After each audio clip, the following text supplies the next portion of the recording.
روایت کے کلمات ہیں، فرمایا کہ اگر صدقہ دینے کے لیے کچھ نہ ہو فَلْيَلْعَنِ الْيَهُودِ، تو یہودیوں پر لعنت بھیجو، اللہ تمہیں صدقے کا ثواب عطا فرما دے گا۔ چونکہ یہود بدترین دشمن ہے اسلام کے، اور انہوں نے ہر دور میں اسلام اور اہل اسلام کے خلاف سازشوں کے جال بنے، کابل سے کندھار تک، قلعہ جنگی سے دشت لیلہ تک، تورا بورا سے تکریت تک، موصل سے بغداد تک، جاوا کے ساحل سے لے کر رباط کے کوچہ و بازار تک، القدس سے کشمیر تک، نیل سے کاشغر تک، پوری دنیا کے اوپر اہل اسلام کے اوپر ظلم کی جو سیارات پھیلی ہے، ذرا دیکھیے کہ اس کے اسباب کیا ہیں۔ یہود و ہنود کا اور یہود و نصارہ کا گٹھ جوڑ، اور انہوں نے مسلمانوں کے لیے عرصہ حیات تنگ کر دیا، اور اس وقت ہم جس حالت میں ہیں کسی سے مخفی نہیں۔ ہمارے ساتھ جو کچھ ہوا، جو کچھ ہو رہا ہے اور جو کچھ ہونے والا ہے، کھول کر آنکھیں میرے آئینہ گفتار میں، آنے والے دور کی دھندلی سے ایک تصویر دیکھ۔ جو کچھ ہوا اس کا پیش منظر اگر دیکھیں پس منظر کے حوالے سے، تو وہ بڑا بھیانک اور خطرناک ہے۔ ہماری شاہ کاٹی گئی، اور جب سارا خون بہہ گیا تو وہاں پٹرول بھرا گیا۔ جب پھیپھڑے پٹرول سے بھر گئے تو ان لاشوں کو آگ دی گئی، اور جب وہ اچھلتے تھے رقص سے بسمل کے تماشے کرتے تھے تو امریکی گنڈے کہہ لگاتے تھے۔ یہ کل کی کہانی ہے۔ شبرغان کی طرف جانے والے کنٹینروں کے اندر کس قدر طالبان بھر دیے گئے، اور انہیں ایک گھونٹ بھی پانی کا نہ دیا گیا۔ اور بتاتے ہیں کہ جب پیاس کی شدت ہوئی تو وہ ایک دوسرے کا پسینہ چاٹتے تھے، اور جب شبرغان جا کے کنٹینر کھولے گئے تو 3 یا 4 افراد کے علاوہ باقی سارے جو سینکڑوں کی تعداد میں تھے وہ موت کی گھاٹ اتر چکے تھے۔ وہ تو ہمارے ساتھ یہ سلوک کریں اور ہم ان کے ساتھ دوستی کی پینگیں بڑھائیں، یہ قطعاً گنجائش نہیں ہے۔ اسلام نے واضح طور پہ ہمیں پیغام اور حکم دیا، اور قرآن کے الفاظ اور قرآن کے بابرکت حروف ہمیں نور دے رہے ہیں اور ہمیں زندگی گزارنے کا ڈھب دے رہے ہیں۔ یا ایھا الذین آمنوا، اے ایمان والو، لا تتخذوا الیہود والنصارى اولیاء، یہود و نصارہ کو کبھی بھی دوست نہ بنانا۔ بعضهم اولیاء بعض، یہ ایک دوسرے کے دوست ہیں۔ ومن یتولہم منکم، تم میں سے جو ان کے ساتھ دوستی رکھے گا، فإنہ منہم، تو اس کا شمار انہی میں سے ہوگا۔ اس کے طور طریقے، اس کی عادتیں، اس کی زندگی کا ڈھب ان کے مطابق ڈھل جائے گا، کیونکہ دوستی کا نتیجہ یہ ہے، المرء علی دین خلیلہ، بندہ جس کا دوست ہو تو اس کا مذہب اور اس کے خیالات اور اس کی عادات ضرور اپنا لیتا ہے۔ اس لیے روکا گیا کہ برے بندے کی صحبت سے بچا جائے۔ علامہ رومی کہتے ہیں، تا توانی دور شو از یار بد، یار بد بدتر بود از مار بد۔ کہا جہاں تک ہو سکے برے کی صحبت سے بچ۔ کہا برے کی صحبت برے سانپ سے بھی زیادہ خطرناک ہے۔ پھر فرمایا اگر سانپ لڑ جائے تو انسان کی موت واقع ہو جاتی ہے، زندگی کو خطرہ ہے، اور اگر برا یار لڑ جائے تو ایمان کو بھی خطرہ ہوتا ہے۔ اس لیے ان لوگوں کی صحبت سے دور رہنا اور نفور رہنا، اس کی ہی ترغیب دی گئی ہے۔ بلکہ زندگی کے شب و روز میں انسان جب بھی کسی سے دوستی کا تعلق جوڑنے لگے تو اس کو پہلے اس کے عقائد اور اس کی سوچ دیکھنی چاہیے۔ حضرت علی المرتضیٰ رضی اللہ تعالیٰ عنہ کے قول کے مطابق 15 سال سے لے کر 20 سال تک کی جو عمر ہے، یہ انتہائی اہم عمر ہے، اور اس عمر کے اندر اپنی اولاد پر خصوصی نگہداشت رکھنے کی ضرورت ہے کہ ان کی صحبت، مجلس اور دوستی کسی برے شخص سے نہ ہونے پائے۔ ساری زندگی انسان کی جو ہوتی ہے وہ ان 5 سالوں کے اندر ترتیب پاتی ہے، پوری زندگی پر ان 5 سالوں کی صحبتوں کی۔ اور ایک وقت آنے والا ہے کہ جب اہل اسلام کو اللہ تعالیٰ ایسی کامیابی عطا فرمائے گا کہ دنیا کے خطے پر ایک بھی یہودی قائم نہیں رہے گا۔ حضرت عیسیٰ علیہ السلام تشریف لائیں گے، حضرت امام مہدی کے عساکر میدان میں آئیں گے، خنزیر کو قتل کیا جائے گا، صلیب کے نشان کو توڑا جائے گا، اور کتب حدیث میں موجود ہے اللہ تعالیٰ ایسی اعانت فرمائے گا اہل اسلام کی، اگر کسی جھاڑی کے پیچھے یا پتھر کی اوٹ میں کوئی یہودی چھپا ہوا، وہ پتھر مسلمان مجاہد کو آواز دے کے کہے گا ادھر آ، میرے پیچھے یہودی چھپا ہوا ہے۔ اور جب دنیا سے آخری یہودی قتل کر دیا جائے گا تو دنیا کا امن قائم ہو جائے گا، حتیٰ کہ سانپ انسانوں کے اندر پھریں گے لیکن ڈسیں گے نہیں۔ بھیڑیا اور بکری ایک گھاٹ پہ پانی پئیں گے لیکن بکری کو بھیڑیے سے خطرہ نہیں ہوگا۔ دنیا کے امن کی ضمانت ہے جب آخری یہودی قتل ہوگا. جب تک یہود موجود ہیں پوری دنیا کے اوپر امن قائم نہیں ہو سکتے.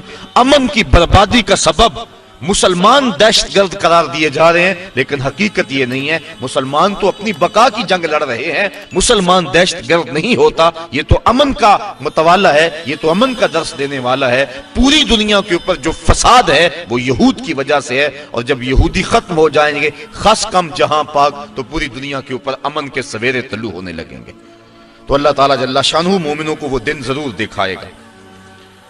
وَيَقُولُ الَّذِينَ آمَنُوا أَهَؤُلَاءِ الَّذِينَ أَقْسَمُوا بِاللَّهِ جَهْدَ أَيْمَانِهِمْ، اور اہل ایمان یہ کہتے ہیں یہ ہیں وہ لوگ جنہوں نے اللہ کے نام کی قسمیں کھائی تھی، بڑی پکی قسمیں. إِنَّهُمْ لَمَعَكُمْ، یہ کہ ہم تمہارے ساتھ ہیں، جبکہ یہ تو ہمارے ساتھ نہیں ہے، یہ تو کچھ اور نکلے. یہ منافقین کا جب پردہ چاک کر دیا گیا تو مسلمانوں نے جو کہا یہ اس حالت کو بیان کیا جا رہا ہے، کیونکہ منافقین مسلمانوں کے اندر گھسے ہوئے تھے.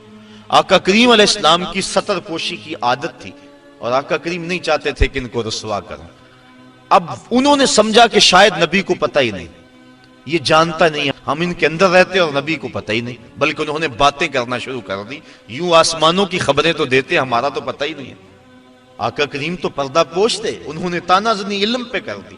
آقا کریم ایک دن منبر پہ تشریف فرما ہوئے، فرمایا مجھے پتا چلا ہے کچھ لوگ میرے علم پہ اعتراض کرتے ہیں. فرمایا پوچھو، جو پوچھو گے بتاؤں گا. ایک شخص نے عرض کی من ابی یا رسول اللہ، آقا میرا باپ کون ہے؟ اب اس کے باپ کا تعارف تھا کہ فلاں باپ ہے، لیکن اس کا حقیقی باپ وہ نہیں تھا، باپ کوئی اور تھا. اس کے علم میں تھا، اس کو پتا تھا کہ حضور جو میرا ظاہر باپ ہے وہی بتائیں گے، لیکن آقا تو جانتے تھے. فرمایا ابو کا حذافہ، تیرا باپ وہ نہیں جو لوگ کہتے ہیں، تیرا باپ تو حذافہ ہے. ایک نے کہا میرا ٹھکانہ کیا ہے؟ کالا انت فی النار، کہا تو جہنمی ہے. فبارک عمر رضی اللہ تعالیٰ عنہ، حضرت عمر فاروق اپنی پنڈلیاں بچھا کے اس طرح بیٹھے اور اپنے ہاتھ جوڑے، کہا ردیتو باللہ ربا وبالاسلام دینا وبمحمد نبیا.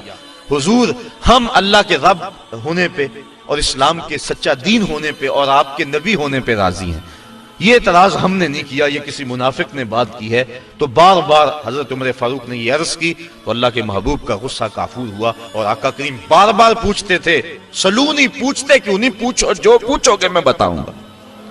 اللہ اکبر. تو اللہ کے محبوب کی نظر سے کوئی شے پوشیدہ نہیں. حدیث میں آتا ہے، مشکات کے الفاظ ہیں، آقا کریم ایک دن تشریف لائے اور حضور کے دونوں ہاتھوں میں دو کتابیں تھیں. صحابہ کو کہا جانتے ہو یہ کتابیں کیا ہیں؟ صحابہ نے کہا اللہ و رسولہ عالم، اللہ اور اس کا رسول جانتا ہے. فما ھذا کتاب من عند اللہ، یہ کتاب جو میرے دائیں ہاتھ میں ہے یہ مجھے اللہ کی طرف سے عطا کی گئی ہے. اس میں جنتیوں کے نام ہیں، ان کے باپوں کے نام ہیں، ان کے قبیلوں کے نام ہیں. اور فرمایا یہ جو کتاب ہے میرے بائیں ہاتھ میں یہ بھی مجھے اللہ کی طرف سے دی گئی ہے، اس میں جہنمیوں کے نام ہیں، ان کے باپوں کے نام ہیں، ان کے قبیلوں کے نام ہیں. تو نگاہ سے کوئی شے پوشیدہ نہیں ہے. نبی جس کو اللہ نے اتنا بڑا منصب دیا، بھلا اس کو بتلایا ہی نہیں ہے، یہ کیسے ہو سکتا ہے؟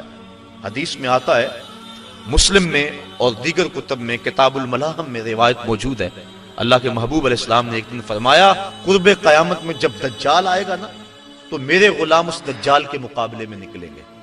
فرمایا انی لعارف اسماءہم واسماء آبائہم والوان خیولہم، میں اپنے ان غلاموں کے ناموں کو جانتا ہوں، ان کے باپوں کے ناموں کو جانتا ہوں، جن گھوڑوں پہ چڑھ کے جہاد کریں گے میں محمد ان گھوڑوں کے رنگوں کو بھی جانتا ہوں. وَأَلْوَانَ خَيُولِهِمْ، ان گھوڑوں کے رنگوں کو بھی میں جانتا ہوں کہ کون سا غلام کس رنگ کے گھوڑے پہ چڑھ کے جہاد میں آئے. اب منافقین اتنا کچھ ہونے کے باوجود بھی کہتے تھے لو ہم اندر بیٹھے ہیں، ہمارا تو پتہ ہی نہیں ہے. تو یہ ان کی غلط فہمی موجود تھی. اللہ کے محبوب تو پردہ پوشی کی وجہ سے نہیں بتا رہے تھے، لیکن جب انہوں نے اس طرح کے اعتراضات بہت زیادہ کرنے شروع کر دیے، ایک دن اللہ کے محبوب جلال میں آئے اور فرمایا اخرج فلاں ابن فلاں من المسجد انت منافق. فرمایا فلاں اٹھ چلا جا، تو منافق ہے. فلاں تو بھی مسجد سے باہر نکل جا، تو منافق ہے. حضرت عمر فاروق کی یہ آرزو ہوا کرتی تھی کہ کبھی منافق الگ ہو جائیں، کھوٹا کھرا الگ الگ ہو جائیں تو پھر مزہ آ جائے، لیکن کچھ حکمت کے تحت حضور ابھی کرتے نہیں تھے. حضرت عمر فاروق موقع پہ موجود نہیں تھے. وہ نماز پڑھنے کے لیے آئے، دیکھا کہ کتنے لوگ جا رہے ہیں، پریشان ہو گئے، جماعت میری رہ گئی. تو ایک بندہ دروازے پہ کھڑا تھا جو جانتا تھا کہ حضرت عمر فاروق کی عادت کیا ہے. اور منافقین کے بارے میں ان کے کیا جذبات ہیں. انہوں نے کیا ابشر یا ابن خطاب، ابن خطاب تمہیں مبارک ہو.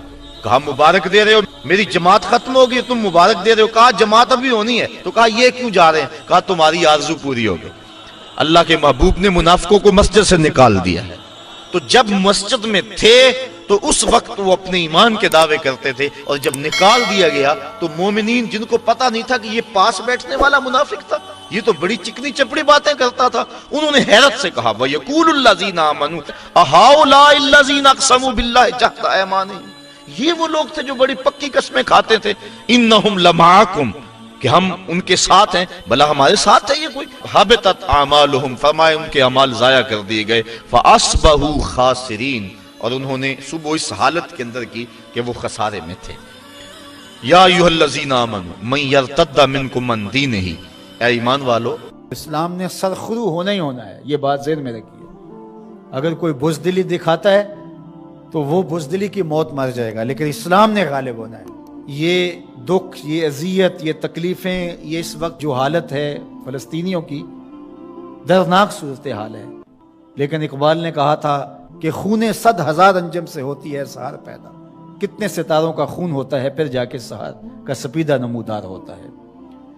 شہادتیں ہوتی ہیں، اذیتوں سے لوگ گزرتے ہیں، پھر نتیجہ پیدا ہوتا ہے. تو یہ نتیجہ انشاءاللہ پیدا ہوگا اور امت کو انشاءاللہ غالب آنا ہے. ہمیں اپنے حصے کا کام کرنا ہوگا، ہم نے ان کے ساتھ کھڑے ہونا ہے. اس وقت صورتحال یہ ہے کہ پوری دنیا کی اشرافیہ، ایک دو ممالک کے علاوہ، وہ ان کے ساتھ نہیں ہے. وہ بیان بازی کی حد تک اپنی عوام کو مطمئن کرنے کے لیے رسمی کارروائیاں کرتی ہے.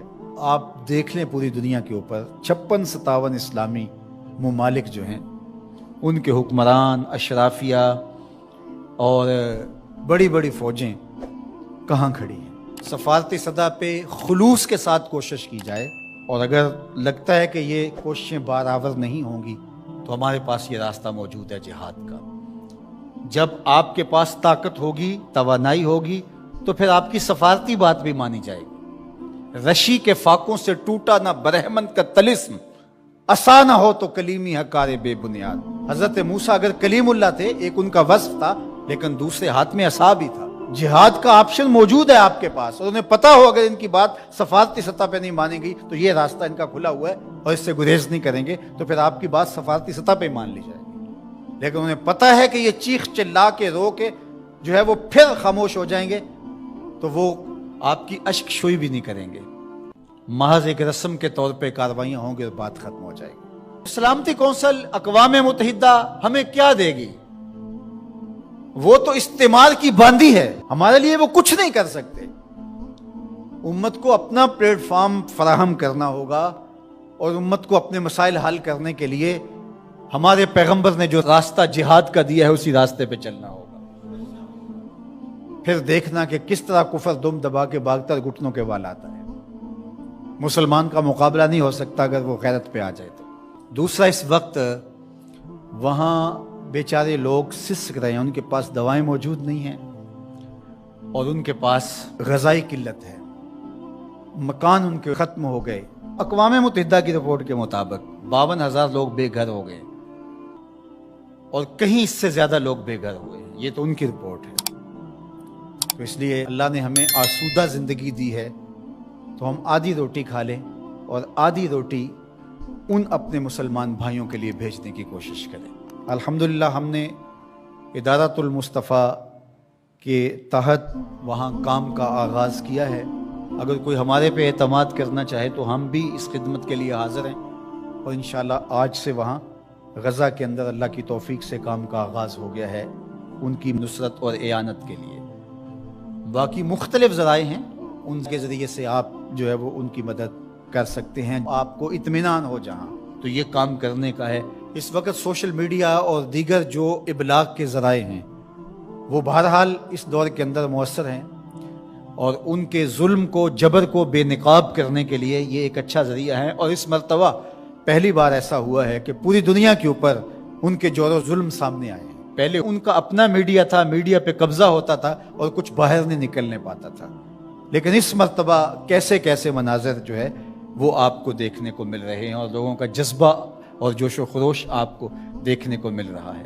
تو ہمارے پاس جو بھی ٹولز ہوں ان کے ذریعے سے ہم ان کی آواز کو پوری دنیا کے اوپر پہنچائیں. یہ ہمارا کام ہے جو ہمیں ہر صورت کرنا چاہیے. اسی طرح ان کی مصنوعات کا بائیکاٹ کریں. اپنے ملک کی بنی ہوئی مصنوعات کو متبادل کے طور پہ استعمال کریں. ترکی کی مصنوعات کو متبادل کے طور پہ استعمال کریں.